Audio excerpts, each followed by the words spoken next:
There is something the market does that most traders never talk about.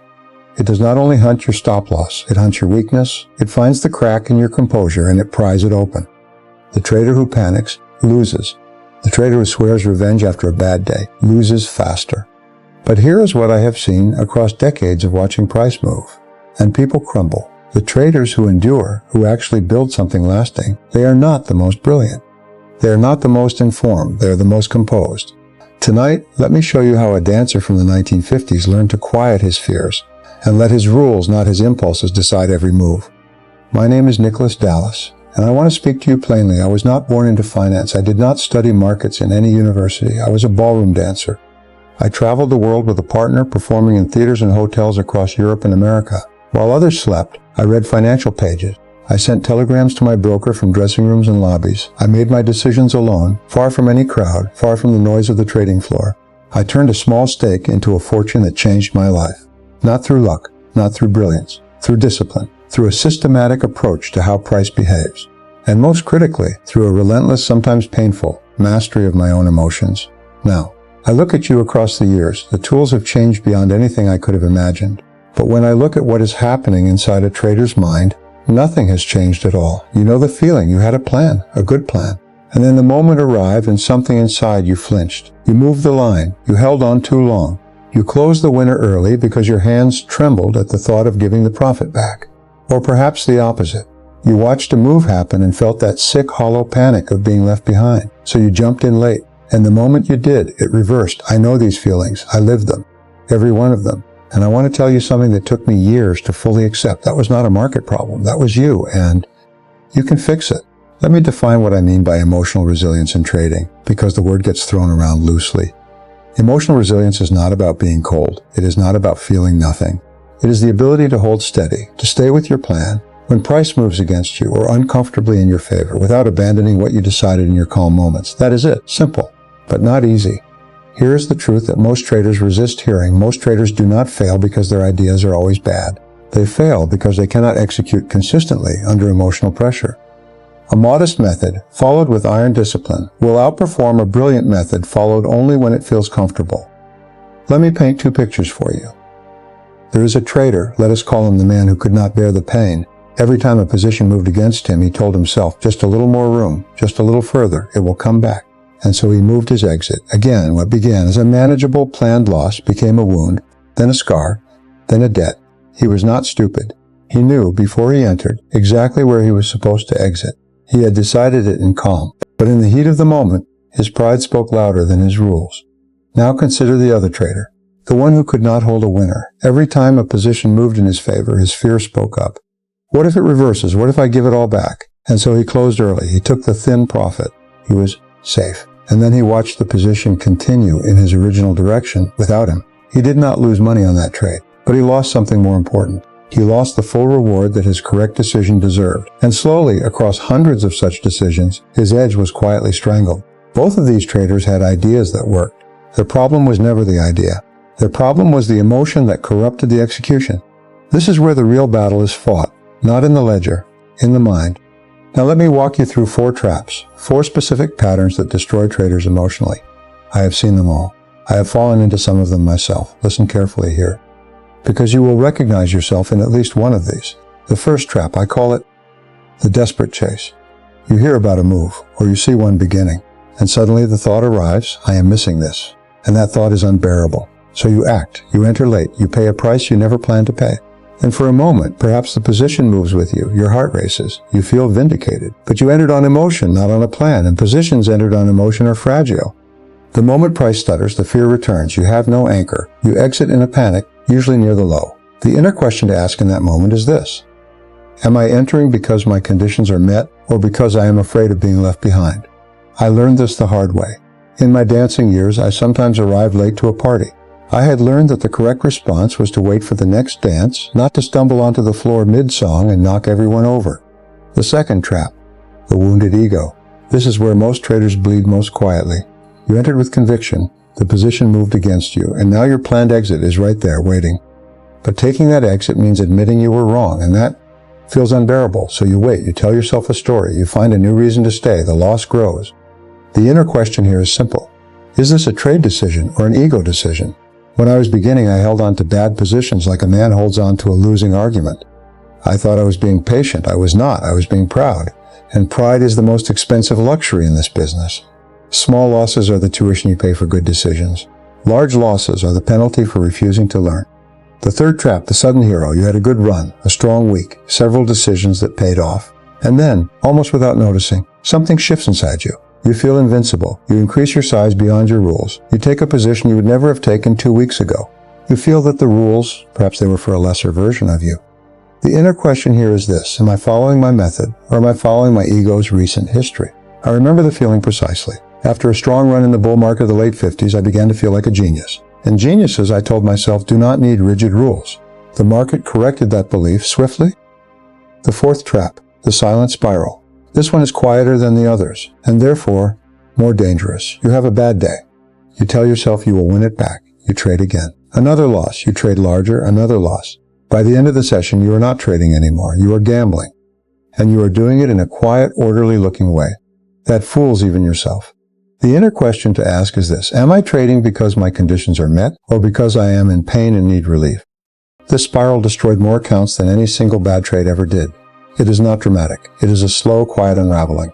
I avoided this trap eventually by making one simple rule for myself. After a certain number of losses in a period, I stopped. Completely. Not for a few minutes, for the day. The ledger was closed. Tomorrow was another day. That rule saved me many times. Now I want to share something more structured. A framework. A set of pillars that I built my discipline around. Not clever ideas. Pillars. Things you return to when your emotions are screaming. Pillar 1. Write your rules as if your future self depended on them, because your future self does. You must decide in calm what you will do under stress, not when the moment is upon you.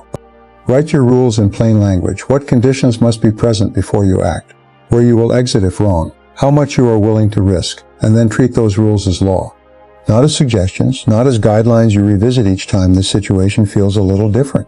The moment you are in a position, you are no longer fully calm. The moment price moves, your emotions are involved. The time for thinking clearly is always before. Pillar 2. Respect the loss more than your pride. I made a decision years into my trading to change how I thought about losses. I stopped thinking of them as failures. I started thinking of them as the cost of staying in the game. A small accepted loss keeps you liquid. It keeps you emotionally fresh. It keeps you ready for the next opportunity. Clinging to a losing position to protect your pride does not preserve your pride. It destroys your capital and exhausts your spirit. An exhausted trader makes worse decisions, and worse decisions create larger losses, and larger losses create deeper despair. Cut the small loss cleanly. Walk away with your composure intact. That is a victory, even if it does not feel like one. Pillar 3. Let the strong grow. Starve the weak. In my years of studying price behavior, I developed a way of thinking about strength. When something was moving powerfully, I stayed with it. When it showed weakness, I stepped aside.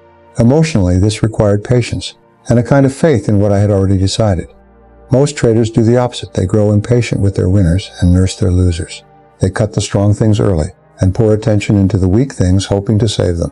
This is backwards, and it is driven entirely by emotion. Let your correct decisions breathe. Give them room to develop. This is not easy. It requires sitting with discomfort.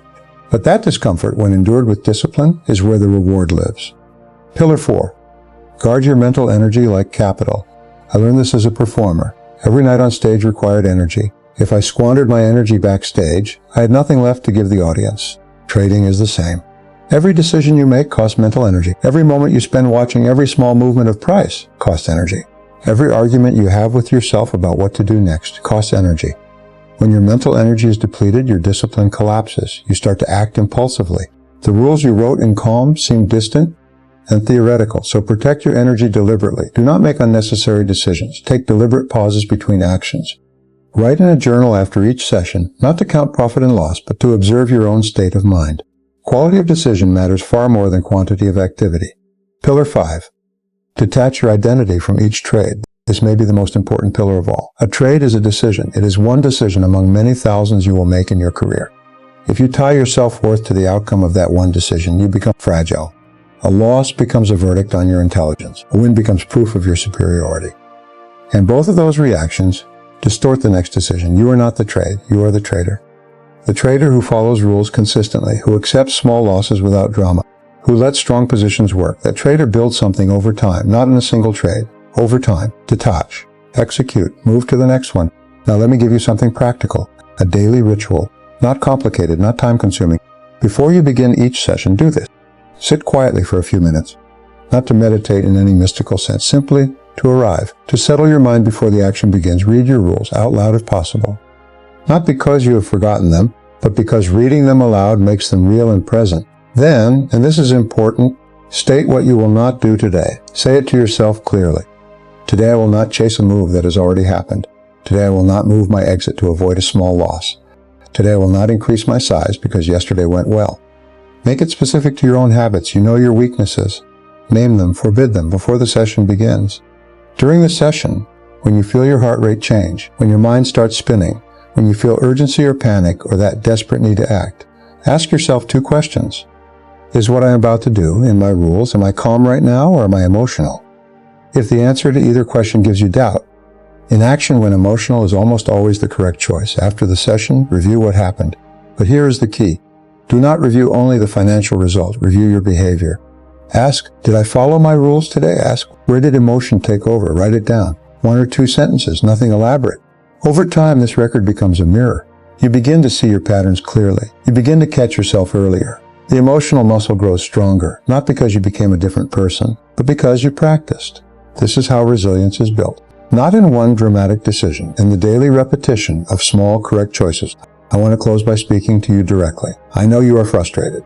I know there are days when you feel that something inside you is your own worst enemy, that you already know what you should do, and you do it anyway, differently in the moment. That is not weakness. That is the human condition in the face of uncertainty and money. But it can be trained. What I am asking you to do is this. For the next 30 trading days, make your only goal emotional resilience, not profit, not perfect calls, not impressive results to show someone. Your only goal is to follow your rules, to cut your losses when they must be cut, to stay with your winners when they deserve it, and to stop when the emotional warning signs appear. Do that for 30 days and write it down honestly each evening. You will be uncomfortable at times. You will miss moves. You will feel the itch of trades you did not take. But at the end of 30 days, you will have something far more valuable than a few lucky wins. You will have the beginning of real discipline. And discipline, compounded over time, is the only edge that lasts. I built my fortune not because I was the smartest man in the room. I was a dancer in a hotel, trading by telegram. I was far from any room where the smart money sat. I built it because I obeyed my rules, more faithfully than I obeyed my emotions. That is the only secret I have to give you. The market has changed its clothes since my time. The noise is louder, the pace is faster, but it has not changed its nature, and neither has yours. If you master yourself, you can still dance with it rather than be dragged by it.